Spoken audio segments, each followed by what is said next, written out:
तो दोस्तों ये जो टेस्ट पेपर मैंने डिज़ाइन किया है ना, बिल्कुल बीपीएससी के पैटर्न पे मैंने डिज़ाइन किया है। ठीक है? इसमें टोटल 50 क्वेश्चन होने वाले हैं और 50 क्वेश्चन अलग-अलग एरिया से होने वाले हैं। जैसे हिस्ट्री से कुछ क्वेश्चन रहेंगे, हिस्ट्री में भी तीनों एरिया से रहेंगे, मॉडर्न हिस्ट्री, एशिएंट और मिडेवल हिस्ट्री का। फिर उसके बाद साइंस से रहेगा, साइंस में भी तीनों एरिया से क्वेश्चन रहेगा और वो भी टॉप लेवल, लो लेवल और मॉडर्न लेवल, तीनों लेवल का मैंने बिल्कुल सिस्टमैटिक आपके लिए तैयार किया है ये टेस्ट पेपर एमसीक्यू। बस आपको ये देखना है कि इसमें से आप कितने क्वेश्चन अटेम्प्ट करते हो। आप एक कॉपी ले लो, कलम ले लो। अगर कुछ एक्स्ट्रा पॉइंट मिलता है तो आप उसे नोट डाउन कर लो। ठीक है? मैं ये सीरीज़ जो है ना रेगुलर रखूँगा, कंटिन्यू। तो चलिए शुरू करते हैं। जो सबसे पहला जो मेरा क्वेश्चन आ रहा है, हिस्ट्री से आ रहा है।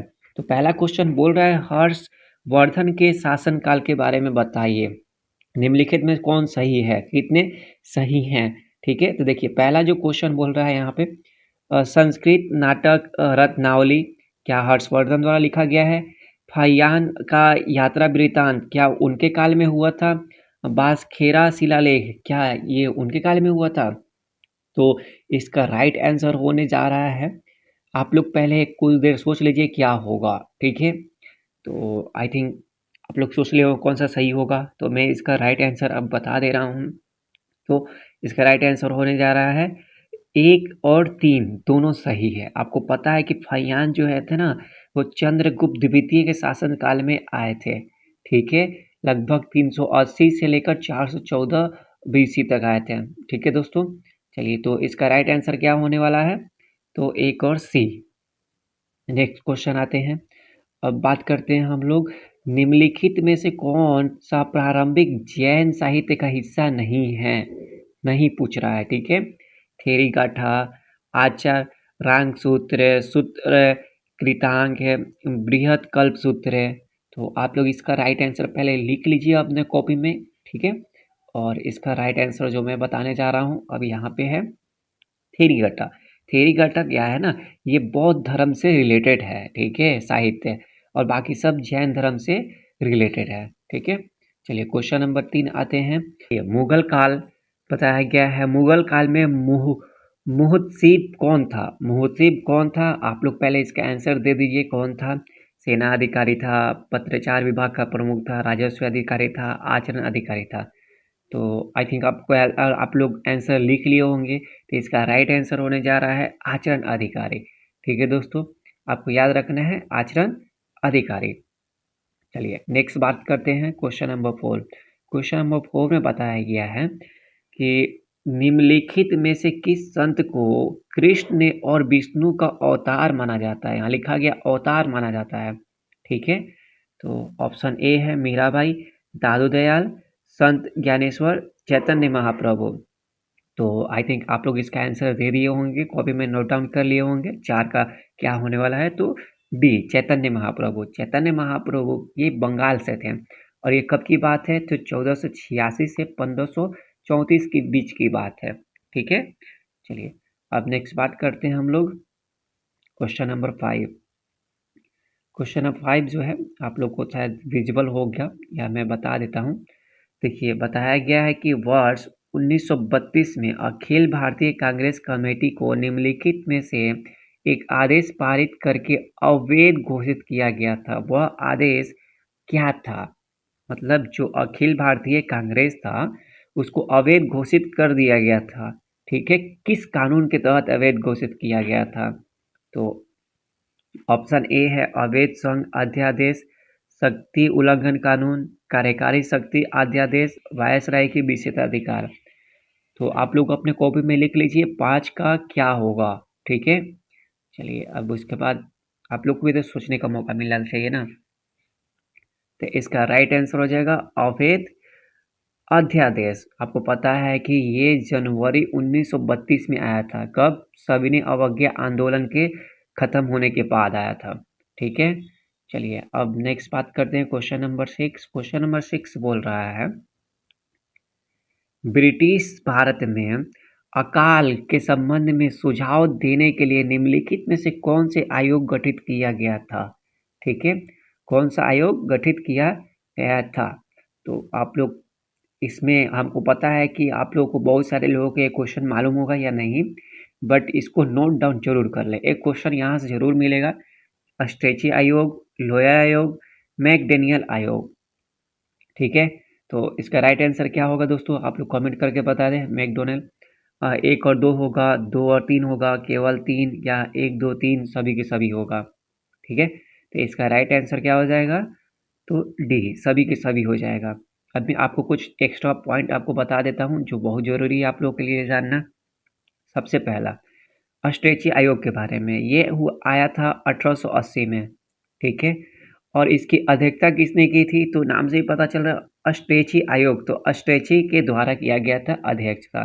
ठीक है, चलिए ये कब आया था, लॉर्ड लिटन के कार्य में। आपको पता है कि 1880 का कार्यकाल है, तो यहाँ पे लॉर्ड लिटन थे, जो कि ये अच्छे राजा नहीं माने जाते थे, सॉरी वायसराय नहीं माने जाते थे, लॉर्ड रिपन अच्छे माने जाते थे। ठीक है, अब हम बात करते हैं लोयल आयोग का। तो जो लोयल आयोग है वो आता है 1897 को आता है। ठीक है, अब ये 1897 में एल्गिन द्वितीय वायसराय होता है, और नाम से पता चल रहा है लोयल आयोग, तो आयोग इसके लोयल इसके अध्यक्षता थे। तीसरा आता है मैकडोनियल आयोग। जो मैकडोनियल आयोग है वो 1900 को आता है, और यहाँ पे हैं लॉर्ड कर्जन। आपको पता है लॉर्ड कर्जन आते हैं, जो बंगाल का विभाजन भी करते हैं। ठीक है, चलिए अब क्वेश्चन नंबर 7। क्वेश्चन नंबर 7 में देखिए, ये भी मेडिवल मॉडर्न हिस्ट्री से है, और यहाँ पे देखिए क्या बोला गया है। क्वेश्चन नंबर 7 से आते हैं हम लोग। क्वेश्चन नंबर 7, निम्नलिखित कथनों पर विचार कीजिए कौन सही है। तो सबसे पहले बताया गया द्वितीय आंग्ल मैसूर युद्ध मद्रास की संधि हुआ था। तृतीय मैसूर युद्ध श्रीरंगपट्टनम की संधि हुआ था। प्रथम मैसूर युद्ध मंगलोर की संधि हुआ था। अब इसमें बताना है कि इसमें कितने कथन जो हैं, कौन नहीं कितने कथन सही है। ठीक है, तो यहाँ पे देखिए जो पहला जो हुआ था मैं आपको बता देता हूँ। नहीं, सबसे पहले आप लोग क्वेश्चन करके बताइए क्या सही होगा। केवल एक सेकंड, एक सेकंड। केवल एक, केवल दो, या सभी तीनों, इनमें से कोई नहीं, या प्रयास नहीं किया जा सकता है। देखो दोस्तों, इसमें ई ऑप्शन के साथ भी है भाई। ठीक है, मैंने बहुत डिजाइन से वो बनाया था आपके लिए। देखिए जो प्रथम वाला जो है ना, सबसे पहले मैं आपको बता दूं, जो फर्स्ट वाला, सेकेंड वाला, 3 और 4, तो जो फर्स्ट वाला हुआ था आपको पता है मद्रास की संधि हुआ था। तो देखिए फर्स्ट वाला मैंगलोर की संधि लिखा है, इसलिए गलत है। जो सेकेंड हुआ था वो हुआ था मैंगलोर की संधि, तो सेकेंड वाला भी गलती है। जो थर्ड हुआ था आपको पता है श्रीरंगपट्टनम की संधि हुआ था, तो तृतीया सही है, तो केवल एक सही होगा। ठीक है, इसमें ये नहीं पूछा है कि कौन सा सही है, तो इसमें बोला है कथन, तो कितने कथन सही है, तो केवल एक कथन सही है। आपको केयरफुली आपको पढ़ना है। ठीक है, और चौथा में पता है कोई संधि नहीं हुआ था, जो टीपू सुल्तान थे वो मारे गए थे। ठीक है, चलिए अब हम बात करते हैं यहाँ पे क्वेश्चन नंबर 8। देखिए जो क्वेश्चन नंबर 8 है हमारा, वो क्वेश्चन नंबर 8 बोल रहा है क्रांतिकारी गतिविधियों से संबंधित समाचार पत्रों की गलत जोड़ी की पहचान करें। जो समाचार पत्र है ना, गलत जोड़ी की पहचान करके बताना है इनमें से कौन सा गलत है। ठीक है, चलिए तो सबसे पहले हम बात करते हैं जमींदार जफर अली खां के द्वारा लिखा गया था। हाँ, भवानी मंदिर वरिंद्र घोष के द्वारा लिखा गया था। तो ये आपको सब बताना है कौन सा, पहले आपको एक बार पढ़ लेना है अच्छे से। फिर देखिए फ्री हिंदुस्तान तारकनाथ दास के द्वारा, और संध्या सचिंद्र सान्याल के द्वारा। तो राइट आंसर क्या होगा, या प्रयास नहीं किया जा सकता है। आप लोग थोड़ा सोच लें क्या होगा इसका आंसर। चलिए, तो इसका राइट आंसर क्या होगा, डी। ठीक है, क्योंकि ये सचिंद्र सन्याल के द्वारा नहीं लिखा गया था, बल्कि ब्रह्म बांधव उपाध्याय के द्वारा ये लिखा गया था। ठीक है, चलिए क्वेश्चन नंबर 9। जो क्वेश्चन नंबर 9 है वो बोल रहा है लॉर्ड मेयो के बारे में। लॉर्ड मेयो, लॉर्ड मेयो से भाई सबसे पहले आपके दिमाग में क्या आता है, आप लोग कमेंट ये बताइएगा। ठीक है, चलिए तो एक पहला पढ़ते हैं हम लोग। Option A, Lord Mayo Bharat के 5वें वायसराय थे। ऑप्शन बी, भारत में पहली जनगणना लॉर्ड मेयो के शासनकाल के दौरान हुई थी। चलिए अब इसके आधार पे आते हैं हम लोग ऑप्शन पढ़ते हैं। केवल एक सही, केवल दो सही, दोनों सही, दोनों गलत या प्रयास नहीं किए जा सकते हैं। तो इसका राइट आंसर क्या होगा, आप लोग कॉपी पे लिख लें। तो इसका राइट आंसर हो जाएगा केवल दो, क्योंकि ये पांचवें नहीं थे भाई, ये चौथे थे। ठीक है, आपको पता है कि लॉर्ड मेयो का कार्यकाल जो था 1872 था। ठीक है, इनकी पोर्ट ब्लेयर में इनकी मृत्यु हो गई थी। ठीक है, ये लगभग 3 साल तक रहे भारत के वायसराय, 1869 से 1872 तक इन्होंने पहली जनगणना करवाई थी। ये सबसे पहले आपके अंदर पॉइंट पे आने चाहिए। क्वेश्चन नंबर 10, दादा भाई नौरोजी के बारे में। ब्रिटिश हाउस ऑफ कॉमन के लिए चुने गए पहले भारतीय, उन्होंने किस पार्टी की टिकट से चुनाव जीता था, कौन से पार्टी से चुनाव जीते थे। ठीक है, option a labour party, conservative party, independent party या लिबरल पार्टी। तो आप लोग आंसर के लिए तैयार हो जाए, क्या होगा इसका आंसर। चलिए, तो इसका राइट आंसर जो होने जा रहा है वो है डी, लिबरल पार्टी। ठीक है दोस्तों, चलिए आपको पता है कि 1892 का जो कार्यकाल था उसी समय में ये लिबरल पार्टी के सदस्य बने थे। ठीक है, ब्रिटेन में जाकर। अब क्वेश्चन नंबर 11, क्वेश्चन नंबर 11 बोला गया है द इंडिपेंडेंट नामक समाचार पत्र किसके द्वारा संपादित किया गया था।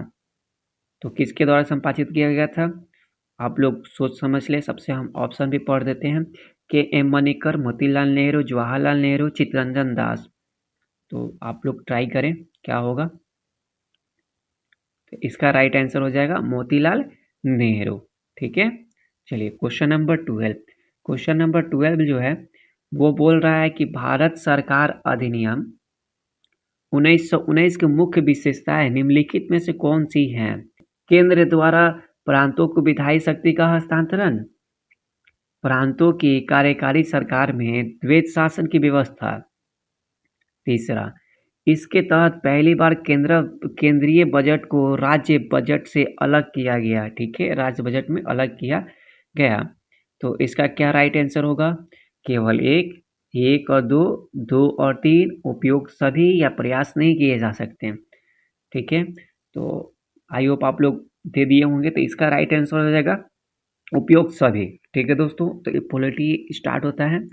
चलिए, सबसे पहला जो बोल रहा है यहाँ पे, पंचायती राज संस्थाओं द्वारा अनुसूचित जाति और अनुसूचित जनजातियों को आरक्षण जो रिजर्वेशन के अनुच्छेद के तहत प्रदान किया गया है वो कौन सा है, 243 बी, 243 डी, 243 ई, 243 जी। तो आई थिंक आप लोग इसका राइट आंसर लगा लिए होंगे देखते ही। इसका राइट आंसर हो जाएगा 243 डी। ठीक है दोस्तों, ये बहुत ज़रूरी है, आपको मैं कुछ फैक्ट भी बता देता हूँ। ठीक है, 243 बी, 243 बी ये गठन की बात करता है। ठीक है, अगर मैं बात करूँ 243 ई, तो 243 ई अवधि की बात करता है। ठीक है, 5 सालों तक। फिर 243 जी, अगर मैं जी की बात करूँ तो ये विधानसभाओं के बारे में बोलता है कि इसके बारे में कानून जो है विधानसभा बनाएगी। ठीक है, शक्ति विधानसभा के पास होगी। चलिए, क्वेश्चन नंबर 14, बताया गया निम्नलिखित में से कौन अनुच्छेद सुमेलित नहीं है, सही सुमेलित नहीं है, सही सही। तो ऑप्शन ए पढ़ देते हैं, अनुच्छेद 124, अनुच्छेद 124 सर्वोच्च न्यायालय अभिलेखीय न्यायालय है। बी, अनुच्छेद 132 सर्वोच्च न्यायालय को अपीलीय अधिकार प्राप्त है, क्षेत्राधिकार। 143 सर्वोच्च न्यायालय को सलाहकारी शक्ति प्राप्त है। फिर अनुच्छेद 136 सर्वोच्च न्यायालय द्वारा अपीलीय की विशेष अनुमति प्राप्त है या प्रयास नहीं किए जा सकते हैं। तो इसका राइट आंसर आप लोग दोस्तों बताइएगा क्या होगा। तो इसका राइट आंसर अब मैं बता देता हूँ, ए। ये तीनों सही है, लेकिन ये एक गलती है, 124 में अभिलेखीय न्यायालय नहीं होगा। सॉरी, हाँ 124 में तो भाई उसका वेतन की बात करता है, नियुक्ति की बात करता है, योग्यता की बात करता है ना। अगर मैं आपको यहाँ सही आंसर बताऊं तो अपीलीय न्यायाधीश किसके बारे में है, तो 129 में है। ठीक है, चलिए आर्टिकल 129 होगा इसका, अभिलेखीय न्यायालय का। और नेक्स्ट क्वेश्चन, क्वेश्चन नंबर 15, भारतीय संविधान के 5वें अनुसूची किन 4 राज्यों को छोड़कर सभी राज्यों में अनुसूचित क्षेत्रों अनुसूचित जनजातियों के लिए प्रशासनिक नियंत्रण संबंधित है। तो इसका राइट आंसर क्या होगा आप लोग जरूर कमेंट में बताइएगा या कॉपी पे लिख लीजिए। मणिपुर, मिजोरम, त्रिपुरा, नागालैंड, असम, मिजोरम, त्रिपुरा, मेघालय, असम, मेघालय, अरुणाचल प्रदेश, नागालैंड। असम, मेघालय, मिजोरम, नागालैंड। तो भाई आप लोग इसका एक ट्रिक पढ़ते होगे, ATM स्क्वायर। क्या था इसका ट्रिक? ATM square. ठीक है, तो यहाँ पे अरुणाचल प्रदेश जहाँ दिख जाए पहले तो ऐसे ही काट दीजिए आप। तो इसका राइट आंसर जो हो जाएगा, अब उस नागालैंड भी जहाँ दिख जाए काट दीजिए। ये तीनों तो भाई ऐसे ही कट गया। ठीक है, ATM स्क्वायर से ही लो। तो इसका राइट आंसर क्या बच के आ गया? तो ऑप्शन बी। ठीक है, चलिए अब आगे की बात करते हैं हम लोग। ये क्यों नहीं हट रहा है? अच्छा अब हटेगा। चलिए क्वेश्चन नंबर आते हैं 16। भारत में न्यायपालिका द्वारा रिट जारी करने का प्रावधान किस देश से लिया गया है? ब्रिटेन, अमेरिका, ऑस्ट्रेलिया, दक्षिण अफ्रीका। तो इसका राइट आंसर होने जा रहा है ऑप्शन ए, ब्रिटेन। ठीक है दोस्तों। क्वेश्चन नंबर 17 बोल रहा है भारत के नियंत्रक और महालेखा परीक्षक के संदर्भ में विचार करें। ठीक है, तो ऑप्शन ए, इसका कार्यकाल 6 से 62 वर्ष की आयु तक होता है। बी, राष्ट्रपति की इच्छा पर्यंत पद पर बना रहता है। सी, इसके वेतन और सेवा की शर्तें राष्ट्रपति द्वारा निर्धारित किए जा सकते हैं। तो अब आते हैं हम लोग ऑप्शन पढ़ लेते हैं क्या होगा। केवल एक सही है, केवल दो, एक और तीन, तीनों सही है या सभी सही है? ठीक है, तो आई थिंक आप लोग इसका आंसर लगा लिए होंगे। ये 70 BPSC में ऐसे ही क्वेश्चन पूछा गया था। ठीक है, वो महान्यायवादी से पूछा गया था, एकदम सेम टू सेम 71st में पूछा गया था। ठीक है, ये कैग है तो वो महान्यायवादी से पूछा गया था। तो उसी के पैटर्न के आधार पर मैंने ये क्वेश्चन रखा है। ठीक है, तो आपके लिए मैं बहुत सोच समझ के रखा हूँ भाई। तो इसका राइट आंसर हो जाएगा ऑप्शन डी, यानी कि तीनों के तीनों सही है। ठीक है, तो आपको इसमें कुछ एक्स्ट्रा पॉइंट क्या जानना है कि जैसे कि केग है, तो केग बहुत इंपॉर्टेंट है, आपको पता है। ठीक है, चलिए क्वेश्चन नंबर हम बात करते हैं 18। क्वेश्चन नंबर 18 बोल रहा है किस संविधान संशोधन द्वारा एक ही व्यक्ति दो या दो से अधिक राज्यों का राज्यपाल बनने का प्रावधान किया गया है? कौन सा संविधान संशोधन था? ऑप्शन ए 7वां, ऑप्शन बी 24वां, ऑप्शन सी 42वां, ऑप्शन डी 44वां।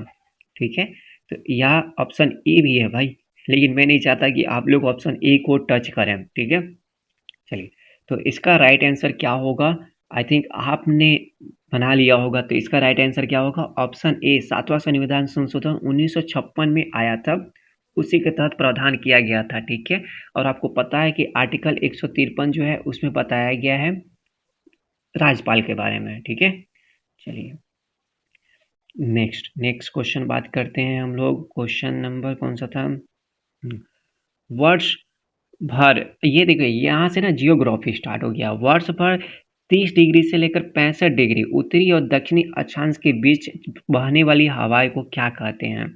ठीक है, यानी कि आपको पता है कि पहले पृथ्वी पे क्या होती हैं, 0 से 5 डिग्री, 5 से 30 डिग्री, 30 से 65 डिग्री। ठीक है, तो ये 30 से 65 डिग्री के बीच में पूछ रहा है, तो कौन सी हो जाएंगी? पश्चिमी हवाएं, व्यापारिक हवाएं, मानसून हवाएं, समुद्री हवाएं। तो इसका राइट आंसर क्या होगा? ऑप्शन ए, पश्चिमी हवाएं। ठीक है, ये पश्चिमी हवाएं हैं जो 30 से 65 डिग्री के बीच चलती हैं। ठीक है, आपको पता है ना कि 0 से 5 डिग्री के बीच या 12 डिग्री के बीच डोल्टम चलता है, फिर उसके बाद व्यापारिक पवनें चलती हैं, फिर उसके बाद पश्चिमी हवाएं चलती हैं।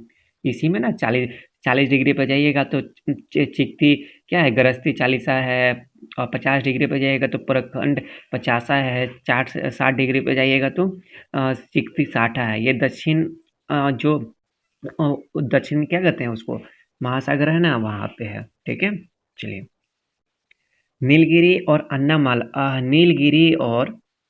अन्नामलाई पहाड़ियों के बीच स्थित दर्रों में कौन सा सही है? थालघाट, पालघाट, भोरघाट, गोरमघाट, या प्रयास नहीं किया जा सकता? तो इसका राइट आंसर क्या हो जाएगा? इसका राइट आंसर होगा ऑप्शन बी। ठीक है, पालघाट। ठीक है दोस्तों, पालघाट जो है नीलगिरी और अन्नामलाई को जोड़ता है। ठीक है, चलिए आगे क्वेश्चन नंबर बात करते हैं 21। जो क्वेश्चन नंबर 18 बोल रहा है किस संविधान संशोधन द्वारा एक ही व्यक्ति दो या दो से अधिक राज्यों का राज्यपाल बनने का प्रावधान किया गया है? कौन सा संविधान संशोधन था? ऑप्शन ए 7वां, ऑप्शन बी 24वां, ऑप्शन सी 42वां, ऑप्शन डी 44वां। ठीक है, तो यह ऑप्शन ए भी है भाई, लेकिन मैं नहीं चाहता कि आप लोग ऑप्शन ए को टच करें। ठीक है, चलिए, तो इसका राइट आंसर क्या होगा?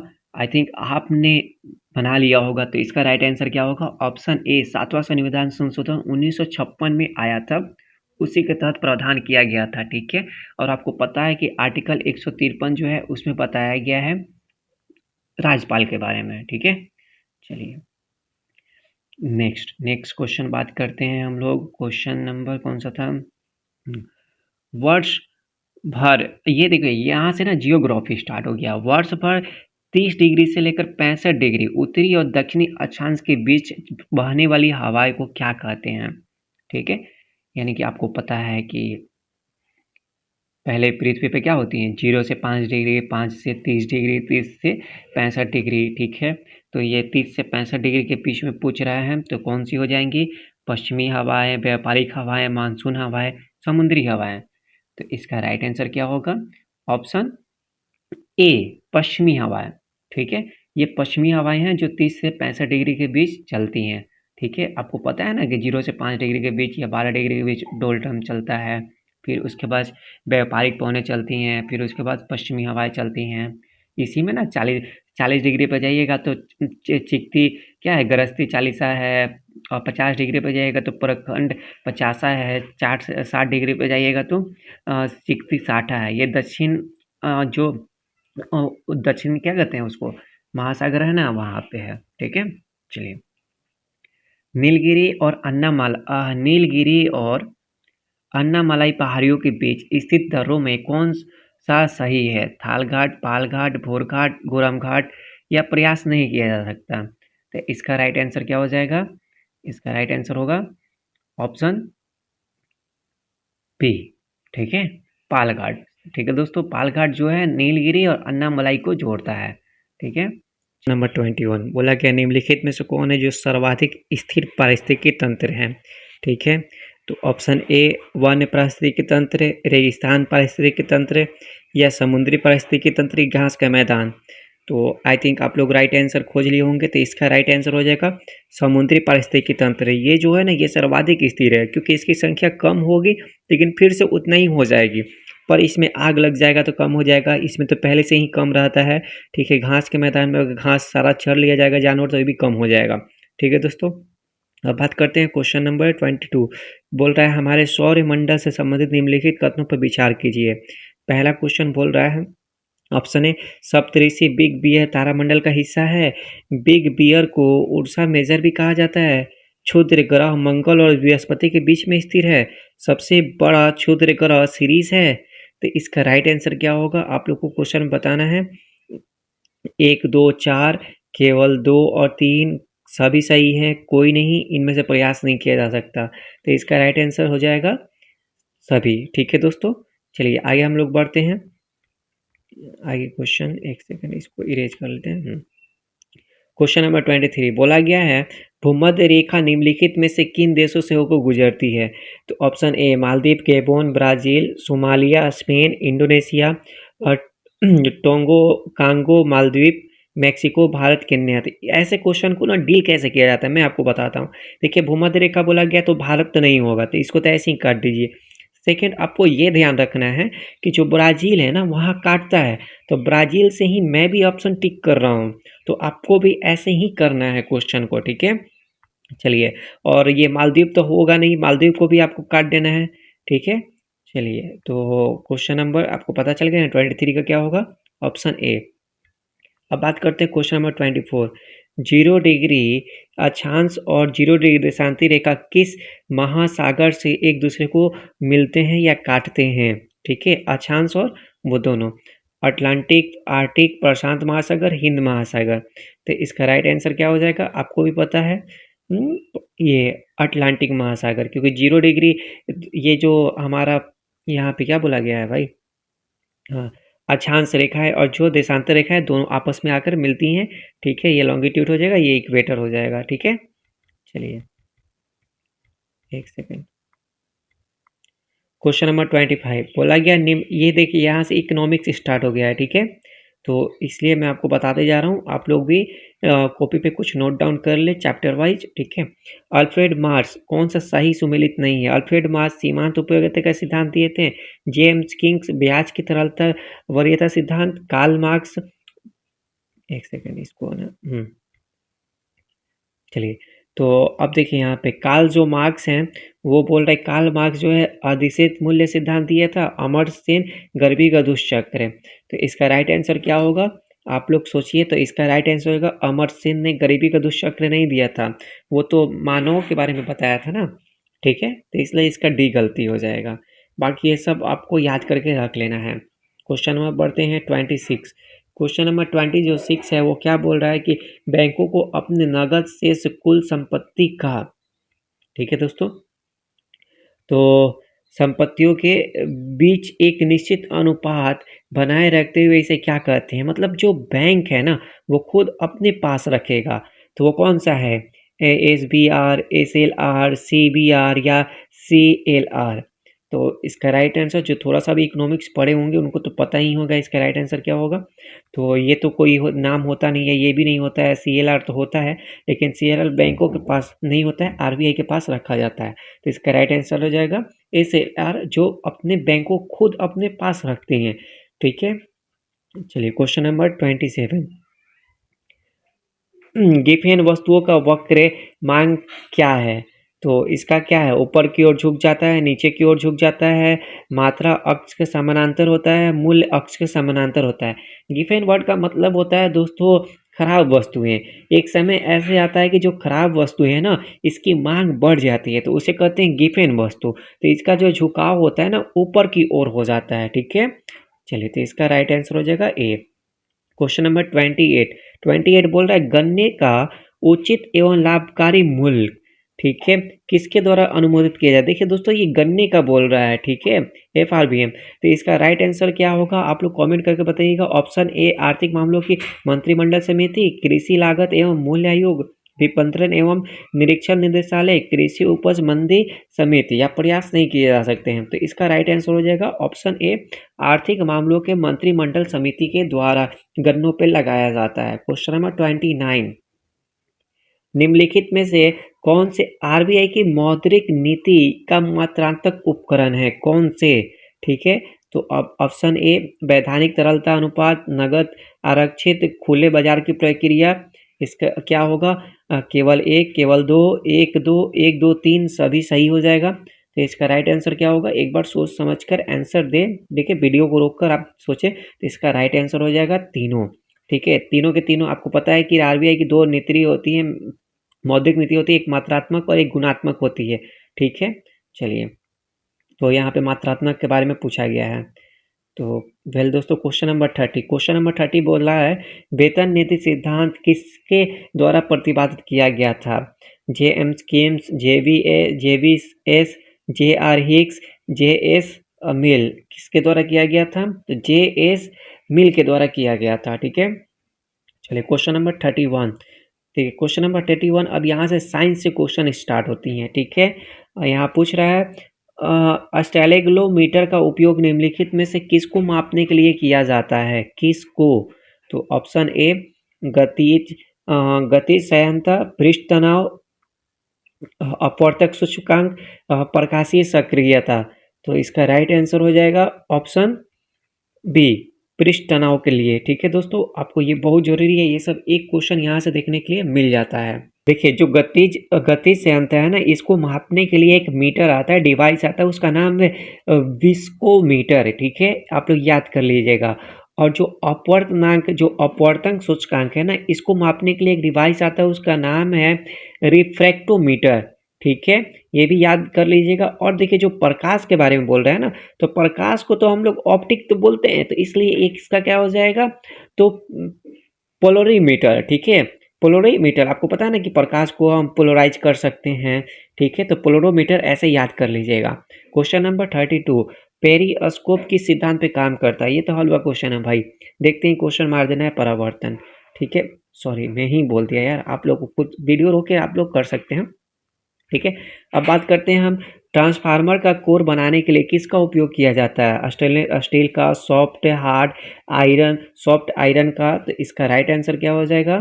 तो आप लोग जरूर इसका कमेंट है, या इनमें से कोई नहीं प्रयास किया जा सकता है। इसका राइट आंसर रहेगा सॉफ्ट आयरन। ठीक है दोस्तों, क्वेश्चन नंबर 34। क्वेश्चन नंबर जो 34 है वो बोला गया है, मेके केलेमाइन एक खनिज है, इसका रासायनिक सूत्र क्या है? ए बी सी डी, या प्रयास नहीं किए जा सकते हैं तो आपको बताना है। Zinc nitrate, zinc sulphide, zinc silicon. तो इसका राइट हो जाएगा जिंक कार्बोनेट। ठीक है, चलिए क्वेश्चन अब बात करते हैं 35 में। थोड़ा सा यहाँ पे करेक्शन करना होगा हमें। ठीक है, जो 4 ऑप्शन दिया रहता है ना, इसमें 2 ही ऑप्शन मिला हुआ है। तो इस आधार पे मैं आपको बता देता हूँ। ठीक है, आप लोग को बताना है कि जो रबर है, रबर के अलग या मिलाने की प्रक्रिया को क्रैकिंग कहते हैं, तांबा को अलग करने की प्रक्रिया को प्रगलन कहते हैं। तो आपके इसी के आधार पे आंसर बताना है।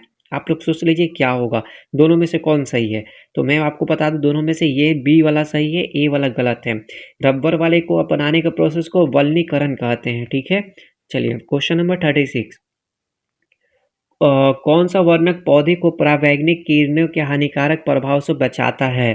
ठीक है, तो ये आ गया बायोलॉजी से क्वेश्चन, और सेल से हो गया। ठीक है, तो कौन सा वर्णक है? ठीक है, क्लोरोफिल, कैरोटीनॉइड, फाइकोसाइनिन या प्लास्टिड। तो देखिए इसमें से आपको क्या करना है, एलिमिनेट करना है। क्लोरोफिल तो भोजन के लिए होता है, प्लास्टिड भी नहीं होगा। तो इसका इन 2 ऑप्शन बच गया ना, तो आपको मारना ही मारना है। ठीक है, तो इसका आंसर हो जाएगा कैरोटीनॉइड। ठीक है दोस्तों, क्वेश्चन नंबर 37। क्वेश्चन नंबर 37 पर निम्नलिखित में से किस प्रक्रिया में ऊष्मा का उत्सर्जन उत्पन्न होता है, मतलब ऊष्मा ऊर्जा उत्पन्न करता है? श्वसन, पाचन, उत्सर्जन, परिसंचरण। तो क्या हो जाएगा इसका राइट आंसर? श्वसन। ठीक है, चलिए अब बात करते हैं क्वेश्चन नंबर 38। क्वेश्चन नंबर 38 बोल रहा है, निम्नलिखित में से किसने बताया था कोशिका विभाजित होती है और नई कोशिका बनती हैं? हैकले ने, विर्चो ने, हुक, स्वेडेन ने। तो किसने बताया था? तो विर्चो ने बताया था। ठीक है, चलिए तो इसका right answer B. Question number 39। देखिए ये बिहार स्पेशल से अब यहाँ से क्वेश्चन स्टार्ट होती है। से सैन्य अभियान आयोजित करने वाला पहला शासक कौन था? तो पहला शासक आपको पता है, थोड़ा सा आप लोग दिमाग लगा सकते हैं तो इसका दे सकते हैं क्या होगा? कुतुबुद्दीन ऐबक, इल्तुतमिश, नासिरुद्दीन महमूद बख्तियार खिलजी। ठीक है, तो इसका राइट आंसर क्या हो जाएगा? इल्तुतमिश हो जाएगा। ठीक है, क्योंकि कुतुबुद्दीन तो 4 साल तक रहा था, वो भी लाहौर में रहा था। तो लाहौर से बिहार में भाई आक्रमण नहीं कर सकता था 4 सालों के अंदर। ठीक है, अब आते हैं मांझी प्रथा। निम्नलिखित में से किस विद्रोह से संबंधित है मांझी प्रथा? संथाल, मुंडा, पहाड़ी या चेरो। तो इसका राइट आंसर क्या हो जाएगा? ऑप्शन ए संथाल से संबंधित था। 1800 आपको पता है 85 और 86 में हुआ था। ठीक है, संथाल विद्रोह। भैरो हो गया। ठीक है, मारो, झूनो। ठीक है, अब आते हैं पीर महमूद मुनीस ने अपने किस पत्रिका में चंपारण के किसानों को दुर्दशा का मार्मिक चित्रण किया था? ठीक है, पीर मोहम्मद मुनीस, या डायरेक्ट ऐसे बोल जाएगा कि निम्नलिखित में से कौन सी किताब पीर मोहम्मद मुनीस ने लिखा था? बिहारी प्रताप, आईना, बहिष्कार। तो इसका राइट आंसर क्या हो जाएगा? प्रताप ने लिखा था। ठीक है, चलिए अब नेक्स्ट क्वेश्चन की बात करते हैं। Question number 42। भारत छोड़ो आंदोलन के दौरान झंडा फहराते समय पुलिस की गोलियों से फूलेना प्रसाद श्रीवास्तव की मृत्यु कहाँ हुई थी? ठीक है, फूलेना प्रसाद श्रीवास्तव की मृत्यु कहाँ हुई थी? पटना में, सारण में, सिवान में, भागलपुर में। तो इसका राइट आंसर क्या हो जाएगा? सिवान। ठीक है दोस्तों, चलिए फिर बताई गई हैं बिहार में एबेस्टस मुख्यतः कहाँ पाए जाते हैं? रोहतास, पूर्णिया, जमुई, मुंगेर। तो इसका राइट आंसर क्या हो जाएगा? मुंगेर। जमुई से एक क्वेश्चन बनता है, सोना कहाँ पाया जाता है? तो सोना जमुई में पाया जाता है, जो कि हर बार ये क्वेश्चन बीपीएससी पूछता है तो पूछता है। बिहार के किस क्षेत्र में धरवार चट्टानें पाई जाती हैं? दक्षिण पूर्व, दक्षिण पश्चिम, उत्तर पूर्व, उपरोक्त में से एक से अधिक। तो यहाँ क्या हो जाएगा? दक्षिण पूर्व हो जाएगा। ठीक है, चलिए क्वेश्चन नंबर 45। यहाँ से क्वेश्चन नंबर 40 जो 5 है ना, ये करेंट अफेयर का स्टार्ट होता जाता है सीरीज। ठीक है, देखते हैं ये करेंट अफेयर जो है ना, मैं स्पेशली बता दूं कि ये करेंट अफेयर रिसेंटली का है, क्योंकि आपको पता है पीपीएससी एग्जाम एक्सटेंडेड हो गया, तो मैंने रिसेंटली का रखा है, जितना अगस्त 2026 में पूछे गए हैं उससे रिलेटेड है। ठीक है, इससे पता चलेगा कि आप 2026 में कितने सारे क्वेश्चन को अटेम्प्ट करते हैं। पहला बताइए, अर्थमिस मिशन, ये आपको पता है कि हाल ही में चर्चा में था, मुख्यतः किससे संबंधित है? मंगल ग्रह से, चंद्रयान, शुक्रयान, सूर्य अध्ययन। तो इसका क्या हो जाएगा राइट आंसर? एक सेकंड, ये सारा मैं इरेज कर देता हूँ। तो इसका राइट आंसर क्या हो जाएगा? चंद्र ग्रहण से। ठीक है, अर्थमिस मिशन आपको पता है कि 3 लॉन्च होने वाला है। ठीक है, चौथा में आपको पता है कि क्या लॉन्च होने वाला है भाई, सीधे मानव पहुंचेगा चंद्रमा पे। ठीक है, पहले में क्या हुआ था? पहले में चांद का अध्ययन किया गया था, दूसरे में चक्कर लगाया गया था। ठीक है, तीसरा में डॉकिंग सिस्टम हुआ था, चौथे में जाएगा इंसान। चलिए, तो अब बात करते हैं हम लोग सूर्य ग्रह। आपको पता है कि कल कल का ही दिन यूरोप के स्पेशली स्पेन में टोटल सोलर इक्लिप्स देखा गया था। ठीक है, चलिए अब बात करें 46 नंबर में, हाल ही में चर्चा में रहा हेल एस्केप। हेल एस्केप क्या है? हेल एस्केप क्या है भाई? चर्चा में रहा है और काफ़ी चर्चा में रहा है। ऑप्शन ए, एक नया अंतरिक्ष दूरबीन है, एक खतरनाक वायरस है, सस्ता ड्रोन बोट बिना इंसान वाला है, एक पनडुब्बी है। तो इसका राइट आंसर क्या हो जाएगा? एक सस्ता ड्रोन है। ठीक है, यूपीएससी में इस तरह से क्वेश्चन पूछा गया है, जैसे कि सक्षम, सक्षम क्या है? तो उसी के आधार पर मैंने ये भी क्वेश्चन बना दिया है। ठीक है, चलिए अब बात करते हैं क्वेश्चन नंबर 47 बोला गया है, टेरेस्ट्रियल आर्मी के संदर्भ में निम्नलिखित कथन पर विचार करें। देखो दोस्तों, यहाँ पे ना क्वेश्चन को ना क्या किया गया है कि थोड़ा सा क्वेश्चन नंबर 47, 48 और 49 तो दिया हुआ है, और 50 ये में ऑप्शन थोड़ा मिस एरर है, तो मैं आपको ना यहाँ से मैं करा देता हूँ। ठीक है, ये नंबर 47 बोल रहा है टेरेस्ट्रियल आर्मी। ठीक है, टेरेस्ट्रियल आर्मी के समय बताना कौन से कथन सही है। आपको पता है ना कि अभी जो रिसेंटली हमारे कौन थे, जो भाला फेंक रहे थे, नीरज चोपड़ा, तो उनको एक लेफ्टिनेंट कर्नल का उपाधि दिया गया था। उसी समय बताएंगे टेरेस्ट्रियल आर्मी यह सेना का नियमित हिस्सा नहीं है, बल्कि जरूरत पड़ने पर बुलाए जाते हैं। ठीक है, फिर बताए कि इसमें खेल, एआई और साइबर क्षेत्र के विशेषज्ञों को शामिल किया जाता है। क्या होगा? केवल एक, केवल दो, एक और दो, ना ही एक ना ही दो, या प्रयास नहीं किए जा सकते। तो इसका राइट आंसर दोस्तों क्या होगा? तो इसका राइट आंसर हो जाएगा दोनों, दोनों के दोनों सही है। ठीक है, चलिए आगे बात करते हैं क्वेश्चन नंबर 48। क्वेश्चन नंबर जो 48 बोल रहा है, ये बोल रहा है कि आग्रमलई बायोस्फीयर रिजर्व के बारे में निम्नलिखित कथन पे चर्चा करें। यह वन अधिकार अधिनियम 2006 लागू किया गया था। यह मुख्य रूप से तमिलनाडु राज्य में है। तो इसका राइट आंसर क्या होगा?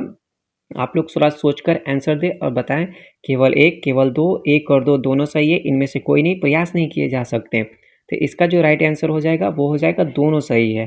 ठीक है, बात करते हैं क्वेश्चन नंबर 49, डिराल मेडल। जो मेडल है हाल ही में, हाल ही में डिराक एक मेडल दिया गया था, यानी पुरस्कार। ठीक है, किससे संबंधित है? जिसे दीपक धर को दिया गया है, वो दीपक धर किस क्षेत्र में विशेष योगदान किए थे? जैव प्रौद्योगिकी, अंतरिक्ष प्रौद्योगिकी, या भौतिकी जो थ्योरी होती है उसके बारे में, रासायनिक विज्ञान, या प्रयास नहीं किए जा सकते। तो इसका राइट आंसर क्या होने वाला है दोस्तों? ऑप्शन सी, सैद्धांतिक भौतिकी में। ठीक है, फिजिक्स में।